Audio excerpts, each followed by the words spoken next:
आज़ाद world India आप देख रहे हैं, आपके साथ मैं आदिल खान आज़ाद। ताज़ा खबर यह है कि हूती ने एक हमला किया एक और जहाज़ पर, लेकिन इस पूरे वीडियो में मैं आपको ट्रिपल एच से जुड़ी हुई यानी कि हूती, हमास और हिजबुल्ला और इनके जो ताज़ा कुछ घंटे में किए गए हमले उनसे जुड़ी हुई खबर बताता हूं कि कैसे इन्होंने इजरायली और अमेरिकन रजीम को हिलाकर रख दिया है। बाकायदा कुछ तस्वीरें होंगी, लिहाजा इस वीडियो को आखिर तक देखिएगा। बेशक आखिर में कुछ ख़ास तस्वीरें भी हैं, आखिर के हिस्से में, बिल्कुल आखिर में नहीं, लिहाजा देखिएगा। सबसे पहले तो बात उस ताज़ा हमले की जो अभी अभी खबर बिल्कुल इमर्ज हुई है, वो ये है कि अंसारुल्लाह ग्रुप जो है यमन का, उन्होंने एक बार फिर से रेड सी में एक जहाज़ को निशाना बनाया है और यूके मैरीटाइम जो ट्रांसपोर्ट ऑर्गेनाइजेशन है, उन्होंने इस बाबत खबर भी दी है कि अभी हुदैदा यमन जो है, हुदैदा यमन का जो इलाका है, वहाँ से करीबन 76 नॉटिकल माइल दूर एक हमला हुआ है और एक ड्रोन से हमला किया गया है। और इन्होंने, चूँकि ये यूनाइटेड किंगडम से एजेंसी रन होती है, समंदर में जहाज़ जो इधर उधर जाते हैं उन पर पूरा एक तरीके से जीपीएस सिस्टम, कौन सा जहाज़ कहाँ है, किसके करीब है, किसी के साथ कोई इंसिडेंट हुआ, किसी को मदद चाहिए, सब पे नज़र रखते हैं। इन्होंने ये बताया, the master has confirmed, master mean जो जहाज़ का कैप्टन है, master has confirmed sustaining slight damage after being struck by an unknown object on his port quarter. Port quarter पर किसी अननोन ऑब्जेक्ट के हिट होने के बाद, स्ट्राइक होने के बाद जहाज को जी नुकसान पहुंचा है। जहाज को कितना नुकसान पहुंचा है अभी नहीं पता। क्या इस नुकसान से जहाज डूब जाएगा? नोबडी नोज, कोई नहीं कह सकता। हम तो मानते ना डूबे, लेकिन जो हाउथीज और अमेरिका और इसराइल के बीच की एस्केलेशन की वजह है, जो गजा की जंग है, वो बंद हो जाए। भाई हम किसी को प्रेज नहीं कर रहे हैं, we are here to deliver news, वही हम अपना काम कर रहे हैं। तो ये हाउथीज़ का ताज़ा हमला है और ये एक बड़ी न्यूज़ इमर्ज होकर आई है। और जान लीजिए, हाउथीज़ की तरफ से जब भी कोई हमला किया जाता है, उनकी तरफ से क्लेम जो है पूरे वीडियो के साथ और या सारी जो आते हैं वो कई घंटों के बाद आते हैं। तो हो सकता है शाम तक है, उस बारे में हम आपको बताएंगे।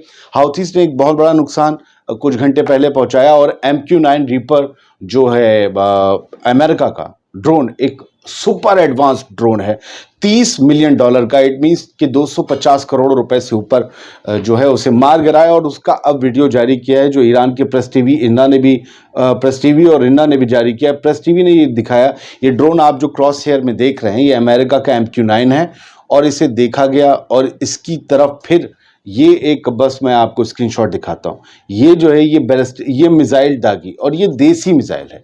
ये जो आसमान में जा रही है, ये ड्रोन की तरफ जा रही है, ये देसी मिसाइल है। अब इसका आप फिर से वही 3D नाइट वाला शॉट देखिए। ये पहले तो देखिए किस तरीके से ये मिसाइल गई और ड्रोन से टकराई और एक चवन्नी अठन्नी रुपया और 10 का सिक्का बनता नजर आया, बड़े से बड़ा होता चला गया। तो ये उन्होंने दावा किया। अब इसे आगे 3D शॉट में अगर जाएंगे क्रॉस हेयर में, तो ये देखिए, ये ड्रोन था क्रॉस हेयर में, ग्रीन क्रॉस हेयर में, मतलब निशाना जो मार्कर है उसमें ऊपर से वो देसी मिसाइल आती है, धूम, और नीचे ये एक आग के गोले में तब्दील होकर ड्रोन गिरता हुआ नजर आता है। ये देख रहे हैं आप। तो इस तरीके से लगातार एस्केलेशन बढ़ रहा है। मेरे पास ये खबर और भी है जो मैं आपको शायद आगे तफसील से बताऊंगा कि यमन के हाउथीज़ को कंट्रोल करने के लिए अमेरिका ईरान से मांडवाली कर रहा है। इस सिलसिले में मैंने करीबन 15-20 दिन पहले भी खबर दिखाई थी, लेकिन अब इसमें कंफर्मेशन है और कुछ जो है डेवलपमेंट्स हैं, तो उसको डिटेल्स के साथ मैं बाद में दिखाऊंगा कि मांडवाली हो सके यमन से। इसलिए ईरान की शरण में है अमेरिका। तो क्योंकि बार बार ये नुकसान यमन के हाउथीज़ अंसरुल्लाह मूवमेंट कर रहे हैं वहां पर। चलिए बात हिजबुल्लाह वगैरह की भी करते हैं। ये पहले आसमान देखिए, ये आसमान देखिए, आपको लगेगा जैसे कोई साबुन के गुब्बारे हैं जो बबल नहीं फुलाते थे, यूं करके निकल आते थे। जी ये गुब्बारे नहीं हैं, ये 75 रॉकेट हैं, 75 रॉकेट हैं बताया जा रहा है। एक एक करके छोड़े गए होंगे, कुछ और पीछे आ रहे होंगे। ये हिजबुल्लाह के रॉकेट हैं जो नॉर्दर्न ऑक्युपाइड पैलेस्टाइन की तरफ छोड़े गए। कुछ घंटे पहले ये वीडियो आर्या ने शेयर किया, आप वीडियो देखिए। और जो है IOF ने जो है बताया कि ये बैरज जो है हिजबुल्लाह ने जो छोड़ा है, वो लगातार एस्केलेशन जो हो रहा है उसमें कुछ नए रॉकेट्स शुमार हैं। ये अब हमारे लिए मुश्किल साबित हो रहा है। बताया जा रहा है इन हमलों में जो 2 सेटलर्स हैं वो जख्मी हुए।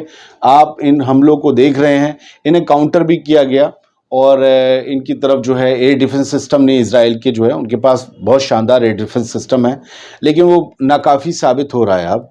और ये आगे बढ़ते चले गए गुब्बारे। कुछ इनमें से हवा में ही मार गिराए, लेकिन कुछ ने बड़ा नुकसान पहुंचाया, जिसके बारे में हमने आपको पिछली स्टोरी में दिखाया था। हिजबुल्लाह ने इस बाबत एक वीडियो खुद जारी किया और उनके वीडियो में बाकायदा पूरा मैप होता है। इन्होंने ये बताया कि हमने जो है वो टीस्नोबार 651 बेस को निशाना बनाया है। अब जरा वीडियो को देखिए, पूरा मैप ये अरबी में है और यहाँ पर दिखाया जा रहा है और तारीख ही डालते हैं 17 मई 2024 सबसे शुरू में, तो आपको एतबार हो जाएगा। ये 17 को जो उन्होंने हमला किया वो 18 में इन्होंने वीडियो जारी किया है। पूरा ग्राफिकली इन्होंने जो बनाया है, तो टाइम लगता है किसी भी वीडियो को बनाने में, उनसे भी लगता है, हमसे भी लगता है। इन्होंने पूरा मैप दिखाया, फिर बेस दिखाया और आगे बढ़ते बढ़ते मैं आपको दिखा ही रहा हूँ, ये मैप आगे बढ़ता है और ये है उनका वो साजो सामान। ये वो रॉकेट लॉन्चर्स हैं जिनसे रॉकेट दागे गए। अब मैं आपको ये रॉकेट यहाँ तक दिखा दिया, अब ये फ्रेम फ्रीज कर रहा हूँ ताकि जो है कुछ यूट्यूब के कुछ चीज़ें हैं जिन्हें हम लोग सब लोग फॉलो करते हैं। ये रॉकेट गए, एक रॉकेट, दो रॉकेट आपको स्क्रीनशॉट में जाते दिख रहे हैं। ये सारे एक एक करके दागे और इजरायली इलाकों को निशाना बनाया। अब बात हमास की करते हैं। रात 10 बजे के शो में मैंने आपको बताया था कि दुनिया भर की खबरें में कि जो है 50 इजराइल ने कहा है यूएन में, आईसीजे में, कि हमास ने 50 सुरंगें बना ली हैं जो जाकर खुलती हैं इजिप्ट में। इससे बहुत बड़ा खदशा है कि भाई उससे वो हमास के सीनियर लीडर्स और हमारे हॉस्टेजेस उधर पहुंच गए हों। तो आईडीएफ की इन सुरंगों के बारे में जो इजरायली एक्सेंडर्स हैं वो ऐसे शेयर कर रहे हैं। ये सुरंग की तस्वीर दिखाई है और ये इजिप्ट का बॉर्डर है। मानिए इधर से सुरंग खुदी और उधर सिनाई में जाकर खुल रही है और ये अगर हो गया है तो मान लीजिए हमास के लीडर्स अब कभी भी इजराइल के हाथ नहीं आएंगे, यानी टोटल विक्ट्री होना मुश्किल है इजराइल की। और अब मैंने आपसे कहा था आखिर में कुछ तस्वीरें दिखाऊंगा, तो आप देख लीजिए। यकीनन मैं आपसे कहता हूँ एक तस्वीर ईमान ताज़ा करने वाली होगी आपकी। ये यमन के पहले हाउथीज़ की तस्वीर देखिए। कल जुमे के बाद ये लोग सड़कों पर इकट्ठा हुए और इन सब ने फ़लस्तीन के हक़ में नारे बुलंद किए। फ़लस्तीन के लिए इनके हाथों में झंडे थे फ़लस्तीन के, और ये सब मिलेनियम मार्च में जमा होने जा रहे थे। ये उनका नज़ारा है जो कि ख़ुद यमनी हैंडल से शेयर किया गया और उसी हैंडल से आप देखेंगे तो आगे पूरे सब लोग जब जमा हो गए तो वहाँ जो यमन के हाउथीज़ के कंट्रोल वाले न्यूज़ चैनल हैं वहाँ पर किस तरीके से भीड़ है जमा। आप ज़रा इनका शोर सुनिए और फिर मैं आपको वो सबसे ख़ास तस्वीर दिखाता हूँ।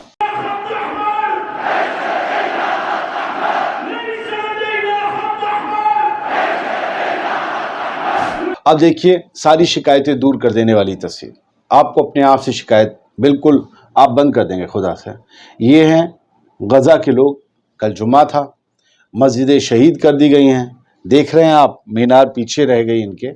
और ये लोग अब वहाँ नमाज मस्जिद के अंदर नहीं पढ़ रहे बल्कि मस्जिद के आगे बैठकर काबे की तरफ रुख करके चिलचिलाती हुई धूप में 40 डिग्री से ऊपर टेम्परेचर, उस ज़मीन पर, फर्श पर, वो रोड पर जो बची रह गई है वहाँ नमाज अदा कर रहे हैं। कोई बहाना नहीं, कोई कुछ नहीं। पीछे टूटा फूटा लेंटर पड़ा हुआ है, मस्जिद का मीनार भी जो है वो घायल पड़ा हुआ है, उस पर भी गोले दागे हैं। कौन दागता है, कौन करता है मस्जिदों के साथ ऐसा? लेकिन वो इजराइल की फ़ौज ज़ायनी है, कुछ भी कर सकते हैं। कम से कम धर्म के लिए, धर्म वालों के साथ ये सब कर सकते हैं। तो ये तस्वीरें थी जो ये बताती हैं, आप देख रहे हैं, ये बताती हैं कि भाई अपने आप से शिकायत करना बंद कर दो।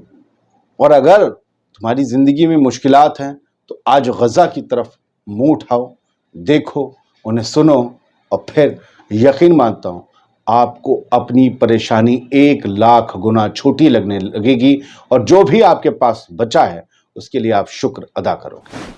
आज़ाद बोल इंडिया को देखते रहिए। ये QR कोड आपने शुरुआत में भी देखा होगा, अभी भी देख रहे हैं।